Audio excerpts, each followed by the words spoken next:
Hi friends, ನಮಸ್ಕಾರ. ನಾನಿವತ್ತು ಗಣಕೆ ಸೊಪ್ಪಿನ ಸಾರು ಅಥವಾ ಗಣಕೆ ಸೊಪ್ಪಿನ ಬಜ್ಜಿ ಮಾಡ್ತಾಯಿದ್ದೀನಿ. ಬನ್ನಿ ಹೇಗೆ ಮಾಡೋದು ಅಂತ ನೋಡ್ಕೊಳ್ಳೋಣ. ಇದಕ್ಕೆ ಏನೇನು ಇಂಗ್ರೀಡಿಯೆಂಟ್ಸ್ ಬೇಕು ಅಂತ ನೋಡೋಣ. ನಾನು ಇಲ್ಲಿ ಅರ್ಧ ಬೌಲ್ ಗಣಕೆ ಸೊಪ್ಪನ್ನ ಬೇಯಿಸಿ ತೊಗೊಂಡಿದ್ದೀನಿ. ಅರ್ಧ ಬೌಲ್ ಕಾಯಿ, 1 ಸ್ಪೂನ್ ಅಚ್ಕಾರದ ಪುಡಿ, 1 ಸ್ಪೂನ್ ಧನಿಯಾ ಪುಡಿ, 1 ಚಿಕ್ಕ ಲೋಟದಲ್ಲಿ ಹಸಿ ಹಾಲು ತೊಗೊಂಡಿದ್ದೀನಿ, 2 ಸ್ಪೂನ್ ಕಡಲೆ ತೊಗೊಂಡಿದ್ದೀನಿ, ಅರ್ಧ ಗೆಡ್ಡೆ ಬೆಳ್ಳುಳ್ಳಿ ರುಬ್ಬಕ್ಕೆ, ಅರ್ಧ ಗೆಡ್ಡೆ ಬೆಳ್ಳುಳ್ಳಿ ಜಜ್ಜಿಟ್ಕೊಂಡಿದ್ದೀನಿ, ಅರ್ಧ ಈರುಳ್ಳಿನೂ ಕೊಯ್ದಿಟ್ಕೊಂಡಿದ್ದೀನಿ ಒಗ್ಗರಣೆಗೆ, ಕರಿಬೇವಿನ ಸೊಪ್ಪು, ಅರ್ಧ ಸ್ಪೂನ್ ಗರಂ ಮಸಾಲ, ಸ್ವಲ್ಪ ಎಣ್ಣೆ ತೊಗೊಂಡಿದ್ದೀನಿ. ಬನ್ನಿ ಹೇಗೆ ಮಾಡೋದು ಅಂತ ನೋಡೋಣ. ಒಂದು ಮಿಕ್ಸಿ ಜಾರ್ ತೊಗೊಂಡು ಇದಕ್ಕೆ ಕಾಯಿ, ಕಡಲೆ ಮತ್ತು ಬೆಳ್ಳುಳ್ಳಿ ಹಾಕ್ಕೊಳ್ಳೋಣ.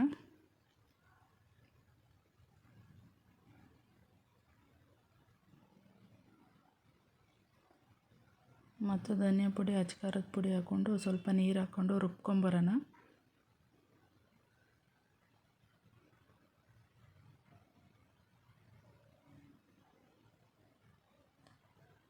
ಮತ್ತು ರುಬ್ಬಿರೋ ಮಿಶ್ರಣಕ್ಕೆ ಅರ್ಧ ಸ್ಪೂನ್ ಗರಂ ಮಸಾಲ ಮತ್ತು ಬೇಯಿಸಿಟ್ಕೊಂಡಿರೋ ಗಣಕೆ ಸೊಪ್ಪನ್ನ ಹಾಕಿ ಮತ್ತೆ ರುಬ್ಕೊಬರೋಣ.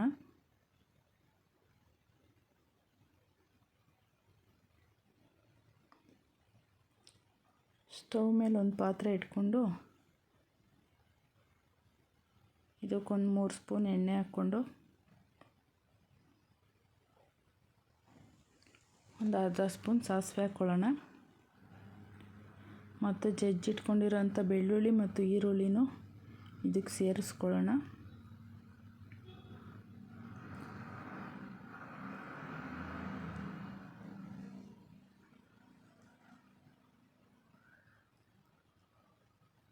ಸ್ವಲ್ಪ ಕರಿಬೇವಿನ ಸೊಪ್ಪು ಹಾಕ್ಕೊಳ್ಳೋಣ. ಸ್ವಲ್ಪ ಇದು ಫ್ರೈ ಆಗಲಿ. ಆಮೇಲೆ ರುಬ್ಬಿದಂಥ ಮಿಶ್ರಣನ ಇದಕ್ಕೆ ಹಾಕ್ಕೊಂಡು 1 ನಿಮಿಷ ಫ್ರೈ ಮಾಡ್ಕೊಳ್ಳೋಣ.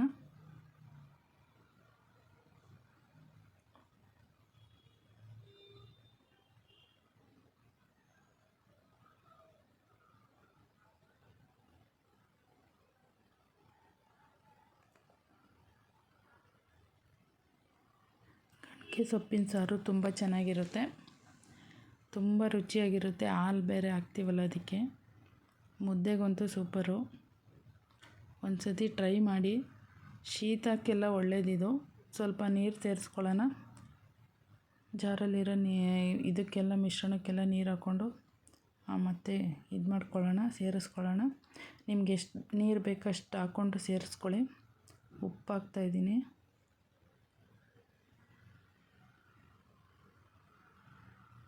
ಕುದೀತಿದೆ. ಇವಾಗ ಕುದಿಯುವಾಗ ಹಾಲು ಸೇರಿಸ್ಕೊಬಿಡೋಣ. ಒಂದು ಚಿಕ್ಕ ಲೋಟದಲ್ಲಿ ಹಾಲು. ಗಣಕೆ ಸೊಪ್ಪು ಸ್ವಲ್ಪ ಒಗರಿರುತ್ತೆ, ಅದಕ್ಕೆ ಹಾಲು ಹಾಕ್ಕೊಂಡ್ರೆ ಚೆನ್ನಾಗಿರುತ್ತೆ ಸಾಂಬಾರು. ಇವಾಗ ಒಂದು ಕುದಿ ಬೇಯಿಸ್ಕೊಳ್ಳೋಣ. ಒಂದು ಕುದಿ ಬೆಂದರೆ ಸಾಕು. ಇದಾಗಿದೆ ಇವಾಗ ಸಾಂಬಾರು. ಸ್ಟವ್ ಆಫ್ ಮಾಡ್ಕೊಳ್ಳೋಣ. ಬನ್ನಿ ಇವಾಗ ನಾನು ಗಣಕೆ ಸೊಪ್ಪಿಂದನೇ ಮೊಟ್ಟೆ ಪಲ್ಯ ಮಾಡೋದು ಹೇಗೆ ಅಂತ ನೋಡ್ಕೊಳ್ಳೋಣ. ಇದಕ್ಕೆ ನಾನಿಲ್ಲಿ 6 ಮೊಟ್ಟೆ ತೊಗೊಂಡಿದ್ದೀನಿ. ಗಣಕೆ ಸೊಪ್ಪನ್ನ ಹೆಚ್ಚಿಟ್ಕೊಂಡಿದ್ದೀನಿ 1 ಬೌಲು. ಸ್ವಲ್ಪ ಕರಿಬೇವಿನ ಸೊಪ್ಪು, 2 ಈರುಳ್ಳಿ, 4 ಮೆಣಸಿನ್ಕಾಯಿನ ಹೆಚ್ಚಿಟ್ಕೊಂಡಿದ್ದೀನಿ, ಸ್ವಲ್ಪ ಎಣ್ಣೆ. ಬನ್ನಿ ಇವಾಗ ಸ್ಟವ್ ಮೇಲೆ ಒಂದು ಬಾಣಲಿ ಇಟ್ಕೊಂಡು ಮೊಟ್ಟೆ ಪಲ್ಯ ಮಾಡ್ಕೊಳ್ಳೋಣ.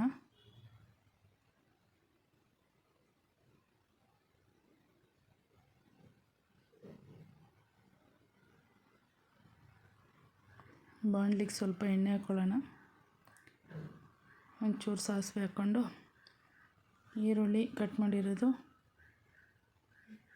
ಮೆಣಸಿನ್ಕಾಯಿ ಹಾಕ್ಕೊಂಡು ಸೇರಿಸ್ಕೊಳ್ಳೋಣ. ಸ್ವಲ್ಪ ಕರಿಬೇವಿನ ಸೊಪ್ಪು ಹಾಕಿ ಸೇರಿಸ್ಕೊಳ್ಳೋಣ. ಚೆನ್ನಾಗಿ ಫ್ರೈ ಮಾಡ್ಕೊಳ್ಳೋಣ. ಚೆನ್ನಾಗಿ ಫ್ರೈ ಆಗಲಿ.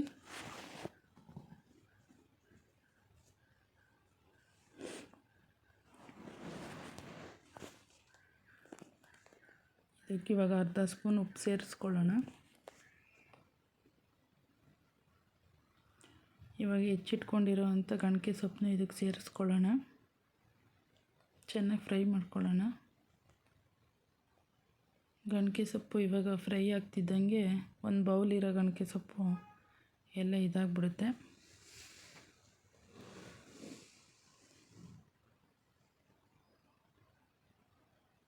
ಚೆನ್ನಾಗಿ ಫ್ರೈ ಮಾಡ್ಕೊಳ್ಳೋಣ.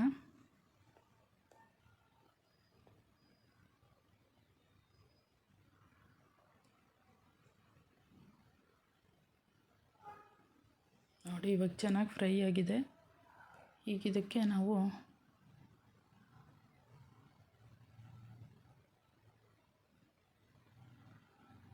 ಮೊಟ್ಟೆ ಸೇರಿಸ್ಕೊಳ್ಳೋಣ. 6 ಮೊಟ್ಟೆ ತೊಗೊಂಡಿದ್ದೀನಿ ನಾನಿಲ್ಲಿ.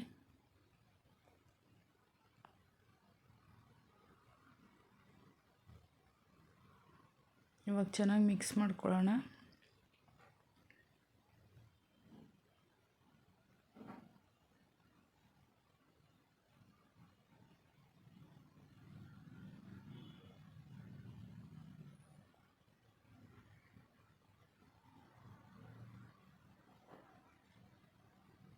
ಇವಾಗ ಇದಕ್ಕೆ ತೆಂಗಿನಕಾಯಿ ತುರಿನ ಸೇರಿಸ್ಕೊತಾ ಇದ್ದೀನಿ. ಆವಾಗಲೇ ನಾನು ತೆಂಗಿನಕಾಯಿ ತುರಿ ಹೇಳೋದು ಮರ್ತೋಗಿದ್ದೆ. ತೆಂಗಿನಕಾಯಿ ತುರಿ ಹಾಕೋದ್ರಿಂದ ಚೆನ್ನಾಗಿರುತ್ತೆ ಟೇಸ್ಟು. ಟ್ರೈ ಮಾಡಿ ನೋಡಿ ಒಂದ್ಸತಿ. ಊರ ಕಡೆ ಗಣಕೆ ಸೊಪ್ಪು ಸಿಗ್ತಾ ಇರುತ್ತೆ,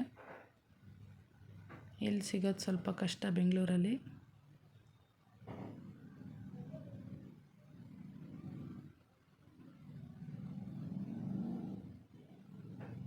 ಚೆನ್ನಾಗಿ ಫ್ರೈ ಆಗಿದೆ.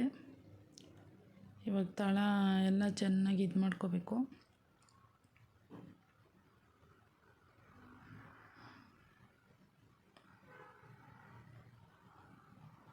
ನೋಡಿ ಮೊಟ್ಟೆ ಎಲ್ಲ ತಳ ಹಿಡ್ದಿದೆ.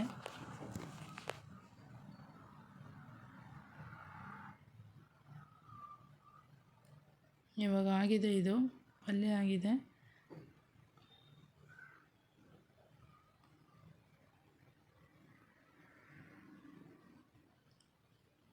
ಈಗ ಸ್ಟವ್ ಆಫ್ ಮಾಡ್ಕೊಳ್ಳೋಣ. ಇವಾಗ ಮತ್ತೆ ಒಂದು ಬಾಣಲಿ ಇಟ್ಕೊಂಡು ನಾನು ಮುದ್ದೆ ಮಾಡ್ತಾಯಿದ್ದೀನಿ ಇವತ್ತು, ರಾಗಿ ಮುದ್ದೆ. ಅದಕ್ಕೆ 2 ಗ್ಲಾಸ್ ನೀರು ಹಾಕ್ಕೊಳ್ಳೋಣ. ಅರ್ಧ ಗ್ಲಾಸ್ ನೀರಿಗೆ 2 ಸ್ಪೂನು ರಾಗಿ ಹಿಟ್ಟನ್ನ ಕಲಿಸ್ಬಿಟ್ಟು ಇದರಲ್ಲಿ ಹಾಕ್ಕೊಳ್ಳೋಣ. ಈಗ ನಾನು ಟೋಟಲ್ 2.5 ಗ್ಲಾಸ್ ನೀರು ತೊಗೊಂಡಿದ್ದೀನಿ. ನೀವು ಯಾವ ಗ್ಲಾಸಲ್ಲಿ ತೊಗೊತೀರೋ ಅದೇ ಅಳತೆಯಲ್ಲಿ 2.5 ಲೋಟಕ್ಕೆ 1 ಲೋಟದ ಥರ ಹಾಕ್ಕೊಂಡ್ರೆ ಕರೆಕ್ಟಾಗಿ ಆಗುತ್ತೆ ಮುದ್ದೆ.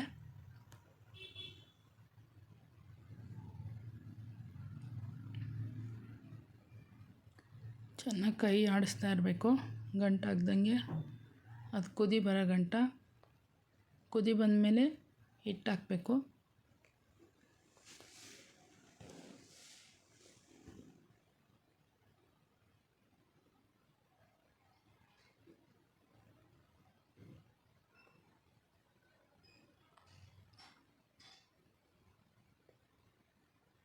ನೋಡಿ ನಾನು ಈ ಗ್ಲಾಸಲ್ಲಿ 2.5 ಗ್ಲಾಸ್ ತೊಗೊಂಡಿದ್ದೀನಿ ನೀರು.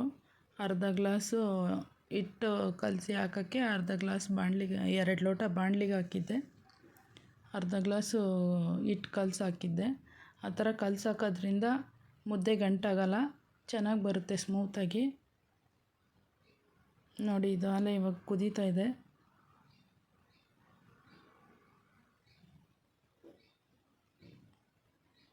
ಇವಾಗ ಚಿಕ್ಕದು 3 ಮುದ್ದೆ ಆಗುತ್ತಿದ್ರು 2.5 ಗ್ಲಾಸ್ ನೀರಿಗೆ.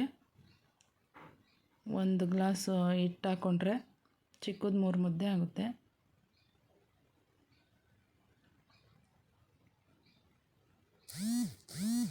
ನೋಡಿ ಚೆನ್ನಾಗಿ ಕುದೀತಾ ಇದೆ, ಅಂಬ್ಲಿ ಥರ ಆಗುತ್ತಿದ್ದು. ಇವಾಗ ಇದಕ್ಕೆ ನಾವು ಹಿಟ್ಟು ಸೇರಿಸ್ಕೊಳ್ಳೋಣ. 1 ಬೌಲು ಹಿಟ್ಟು ಹಾಕ್ತಾಯಿದ್ದೀನಿ.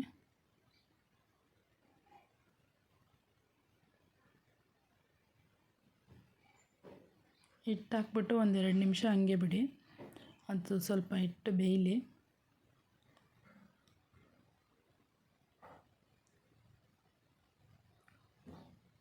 ಇವಾಗ ಬಾಣಲಿನ ಒಂದು ಇಕ್ಕಳದ ಸಹಾಯದಿಂದ ಗಟ್ಟಿಗೆ ಇಟ್ಕೊಂಡು ನೀಟಾಗಿ ಹಿಟ್ಟನ್ನು ತಿರುಗಿಸ್ತಾ ಬನ್ನಿ. ಗಂಟೇನೂ ಆಗಲ್ಲ. ಸ್ಟಾರ್ಟಿಂಗ್ ಮಾಡುವಾಗ ಸ್ವಲ್ಪ ಕಷ್ಟ ಆಗುತ್ತೆ.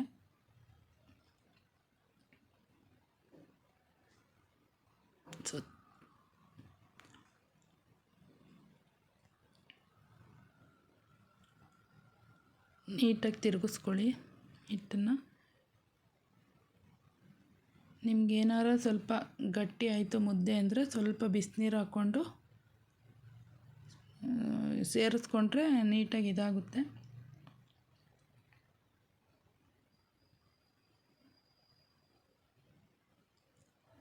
ನೋಡಿ ನೀಟಾಗಿ ತಿರುಗಿಸ್ಕೊಳ್ಳಿ, ಹಿಟ್ಟೆಲ್ಲ ಹೊಂದ್ಕೊಳ್ಳುತ್ತೆ.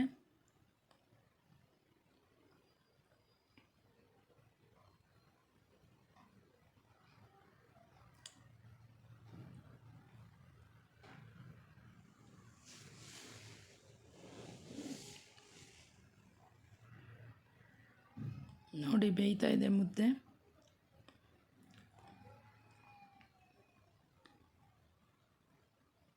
ಚೆನ್ನಾಗಿ ತಿರುಗಿಸ್ಕೊಂಡು ಬೇಯಿಸ್ಕೊಳ್ಳಿ. ಗಂಟಿದ್ರೆ ಹಂಗೆ ಇದರಲ್ಲಿ ಇದು ಮಾಡ್ಕೋಬೋದು.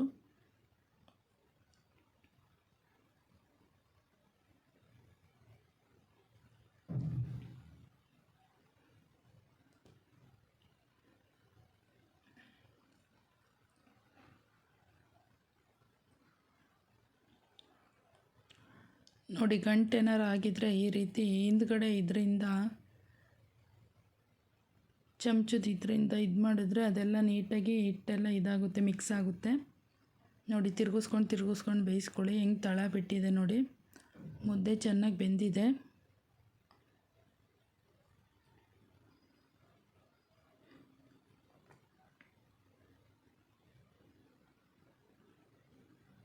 ನೋಡಿ ಗಂಟೇನೂ ಆಗಿಲ್ಲ, ಚೆನ್ನಾಗಿ ಸಾಫ್ಟಾಗಿದೆ ಮುದ್ದೆ.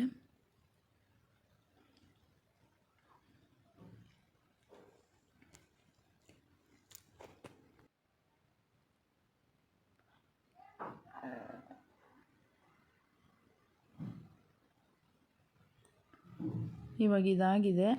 ಮುದ್ದೆ ಬೆಂದಿದೆಯಾ ಅಂತ ನೋಡೋಕ್ಕೆ ಸ್ವಲ್ಪ ಕೈನ ತ್ಯಾವ ಮಾಡಿಕೊಂಡು ಮುದ್ದೆನ ಮುಟ್ಟು ನೋಡಿದ್ರೆ ಗೊತ್ತಾಗುತ್ತೆ ನಿಮಗೆ ಮುದ್ದೆ ಬೆಂದಿದೆ ಅಂತ. ನೋಡಿ ಕೈಗೇನೂ ಅಂಟ್ಕೊತಾ ಇಲ್ಲ, ಚೆನ್ನಾಗಿ ಬೆಂದಿದೆ. ಇವಾಗ ಸ್ಟವ್ ಆಫ್ ಮಾಡಿಕೊಂಡು ಮುದ್ದೆ ಕಟ್ಕೊಳ್ಳೋಣ. ಒಂದು ತಟ್ಟೆ ಇಟ್ಕೊಂಡು ತಟ್ಟೆಗೆ ಸ್ವಲ್ಪ ನೀರು ಸೋರ್ಕೊಂಡು ಒಂದು ಬಟ್ಲಲ್ಲಿ ನೀರು ಇಟ್ಕೊಂಡಿರಬೇಕು.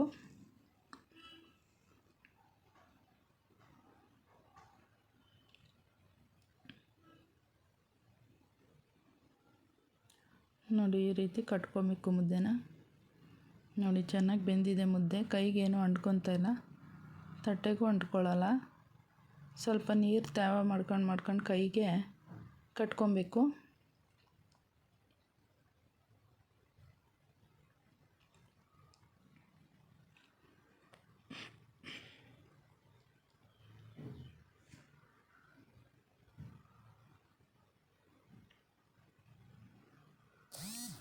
ನೋಡಿ ಎಷ್ಟು ನೀಟಾಗಿ ಬಂದಿದೆ ಮುದ್ದೆ. ಇದೇ ಥರ ಇನ್ನೊಂದು ಮಾಡ್ಕೊಳ್ಳೋಣ.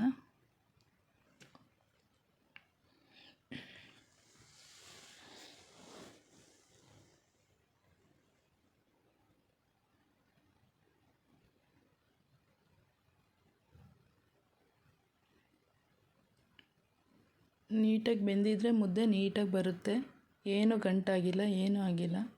ಸ್ಟಾರ್ಟಿಂಗ್ ಮಾಡಬೇಕಾದ್ರೆ ಸ್ವಲ್ಪ ಕಷ್ಟ ಆಗುತ್ತೆ, ಆಮೇಲೆ ಮಾಡ್ತಾ ಹಂಗೆ ಸರಿ ಹೋಗುತ್ತೆ.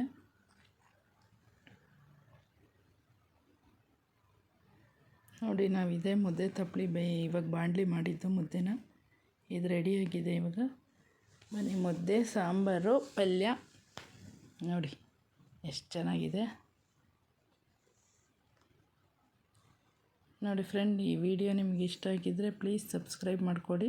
Thank you for watching.